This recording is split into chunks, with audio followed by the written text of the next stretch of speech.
પરમાત્મા મહાવીરના શ્રીમુખે આપનું નામ સાંભળી હું મારી જાતને અહીં આવવાથી રોકી શક્યો નહીં. ખરેખર તો આજે મને તમારી ખૂબ જ ઈર્ષા થાય છે કે પરમાત્મા મહાવીરની ઉત્કૃષ્ટ ભક્તિ કરવા છતાં પણ પ્રભુના હોઠે મારું નામ નથી આવ્યું. જ્યારે આપ પ્રભુની ભક્તિ અને આરાધનામાં મારા કરતા પણ કેટલાય આગળ નીકળી ગયા છો કે પ્રભુના હોઠે આપનું નામ આવ્યું છે. અને સાથે સાથે મને ગૌરવ થાય છે કે મારા નગરમાં તમારા જેવા અતિ પવિત્ર અતિ પુણ્યશાળી ધર્માત્માઓ વસે છે. અને હું ચોક્કસપણે માનું છું કે તમારા પુણ્યના પ્રતાપે જ આજે હું અને આ સમસ્ત મગધની જનતા સુખી છે. રાજન, તમે તો મારા ઉપકારી છો. તમારી સેવામાં હું નિમિત્ત બનીશ તો મને ઋણ મુક્તિનો લાભ મળશે. જણાવો રાજન, હું આપની શું સેવા કરી શકું? અરે પુણ્યાજી, આજે મને તો એવું લાગે છે કે તમે રાજા છો અને હું રંગ, અને આ રંગ તમને કાકલુદી કરે છે. આ રંગ. તમારો એક સમય મને વેચાતો. તમે કહેશો એટલી સંપત્તિ આપીશ, પરંતુ તમારો એક સમય મને વેચાતો હતો પુણ્યાજી, મને વેચાતો હતો. શું બોલો છો રાજન? મને કઈ સમજાતું નથી. મારો સમય અને એ પણ વેચવાનું, એ પણ કિંમત પર. મને કઈ સમજાતું નથી. આપ જણાવો, મને કઈ સમજાતું નથી. હે પુણ્યવંતા પુણ્યાવત, આજે પ્રભુ શ્રી વીરના મુખે મગધ નરેશે સાંભળ્યું કે ભૂતકાળમાં કરેલી ભયંકર ભૂલને કારણે તેમને નરકમાં જવું પડે છે. અને આ નરકના નિવારણ રૂપે પ્રભુ વીરે આટલું વિશિષ્ટ વિરલ શિવ સુખનો આસ્વાદ કરાવવું એક સામાયિક ખરીદવા માટે કર્યું છે. હા અને બોલો પુણ્યાજી, રાજાજી તમને કેટલી સોના મોહર આપે? ફક્ત આપનું એક સામાયિક ખરીદવા માટે કેટલી સોના મોહરની જરૂર છે? હા પુણ્યાજી, હા, કહો કેટલી સોના મોહર? 1000, 10,000, 1,00,000 સોના મોહર? તમે ચૂપ કેમ છો? તમે મૌન કેમ છો? તમારા મૌન મને અકળાવે છે પુણ્યાજી, આ અકળાવે છે. કહો, મારું અડધું રાજ્ય તમને આપી દઉં. આ અડધું રાજ્ય સ્વીકાર કરો. તમે હા પાડો, બસ.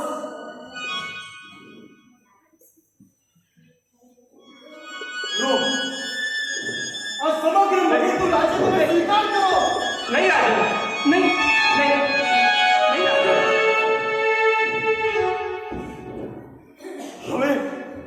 હવે મને આ રાજ પાટનો કોઈ મોહ રહ્યો નથી. મગધની શેરીએ ભીખ માંગવા પર તૈયાર છું.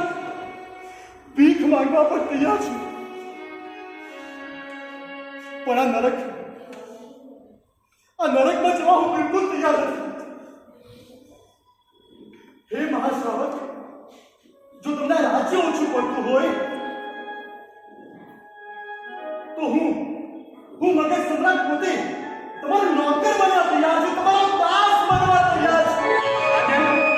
રાજન, તમારા ઘરનું હલકામાં હલકું કામ કરવા પણ તૈયાર છું. તમે કહેશો તો તમારી વાત શક્તિ રાજન, ઉભો થાઓ રાજન.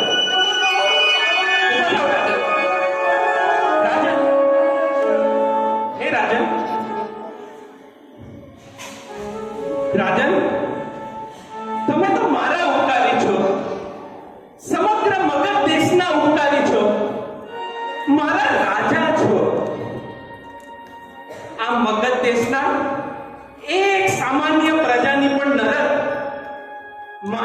સાહેબના લીધે અટકતી હોય તો આનાથી વિશેષ આનંદ મને કદાપી ન હોઈ શકે. પણ મારા સામાયિકની કિંમત મને જ ખબર નથી. મારા સામાયિકની કિંમત શું છે? એક કામ કરો, આપ જ પ્રભુ વીરને પૂછી જો કે મારા સામાયિકની કિંમત શું છે. પ્રભુ વીર જે પણ કહે, જે પણ રાશિ કહે, જે પણ કિંમત કહે, એ કિંમત તમે કોઈ શુભ કાર્યમાં વાપરી દેજો. મને એક પાની નથી જોતી. પણ રાજન, મારા સામાયિકની, પ્રભુ વીરે બતાવેલ સામાયિકની કિંમત મને જ નથી ખબર. માટે કામ કરો રાજન, આપ જ પ્રભુ વીર પાસે જઈ અને મારા સામાયિકની કિંમત પૂછી આવો.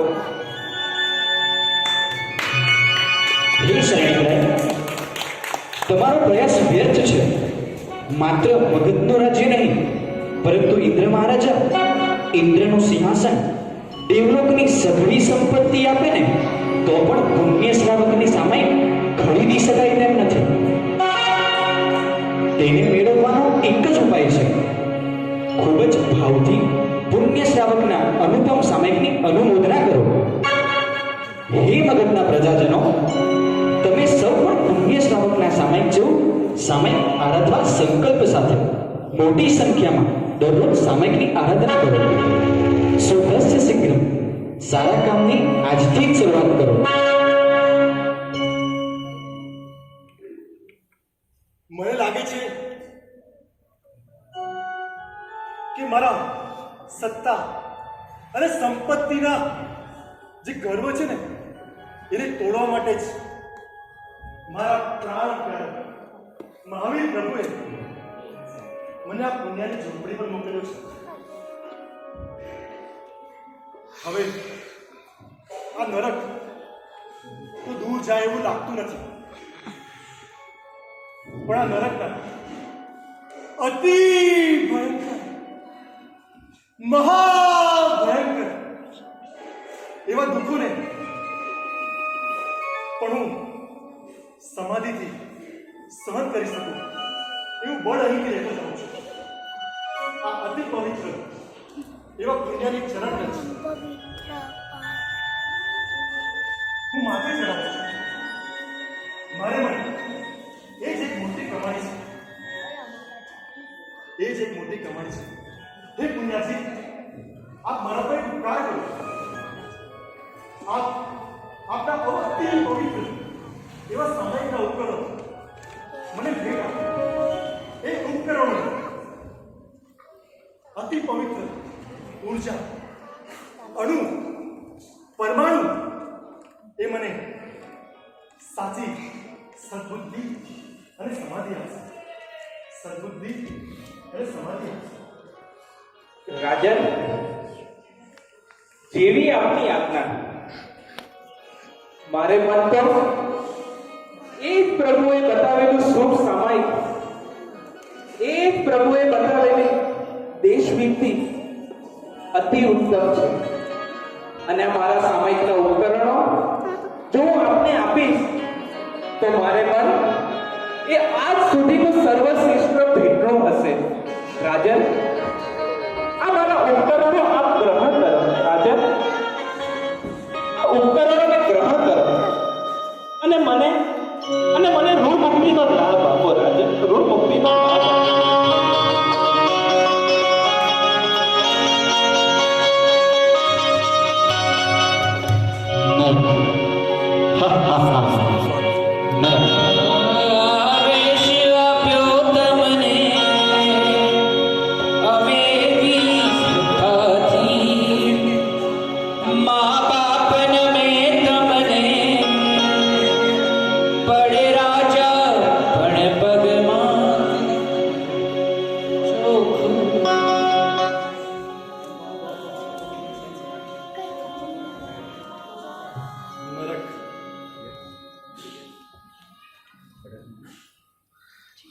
નરક, હે કરુણા સાગર, ત્રિભુવનનાથ, હે ત્રિલોક સ્વામી, નરક નિવારણના જે આપે 3 ઉપકરણો બતાવ્યા હતા, જે 3 ઉપાયો બતાવ્યા હતા, એ 3 ઉપાયો સિદ્ધ કરવામાં હું નિષ્ફળ ગયો છું. મને હતું કે મારી સત્તા અને મારી સંપત્તિના જોરે, એના બળે હું એક નહીં પણ 3 ઉપાય સિદ્ધ કરી લઈશ. પરંતુ એક પણ ઉપાય હું સિદ્ધ કરી શક્યો નથી.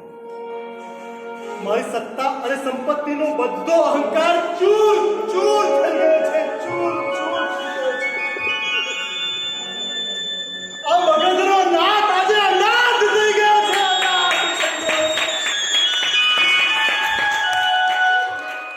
મને સૂતા, જાગતા, ખાતા, પીતા ચારે બાજુ બસ નરક જ દેખાય છે.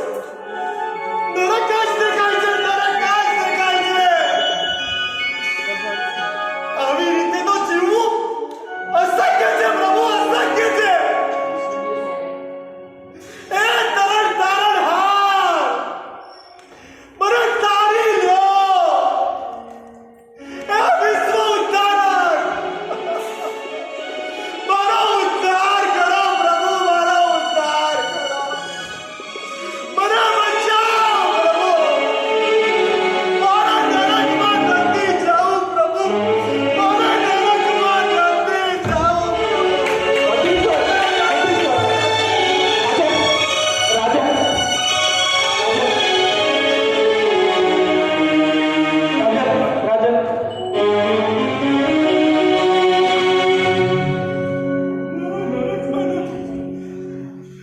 હે શ્રેણીગ્રાય, તમે દુઃખી ના થાઓ. એ વાત સાચી છે કે તમારે મરીને નરકમાં જ જવું પડશે, પરંતુ આપણી માટે અતિશય આનંદના સમાચાર છે કે નરકમાંથી નીકળીને તેના પછીના ભાવમાં તમે તીર્થંકર થવાના છો.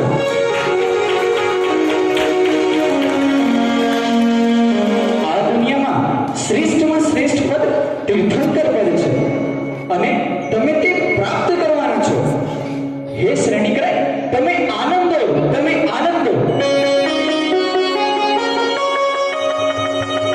તમે 3 લોકના તારણહાર તીર્થંકર થવાના છો અને અમે બધા જ દેવો અહીં બેઠા બેઠા તમારા તીર્થંકર તરીકેના આત્માને ભાવપૂર્વક નમસ્કાર કરીએ છીએ. તમે આનંદો મગજ સમ્રાટ, તમે આનંદો.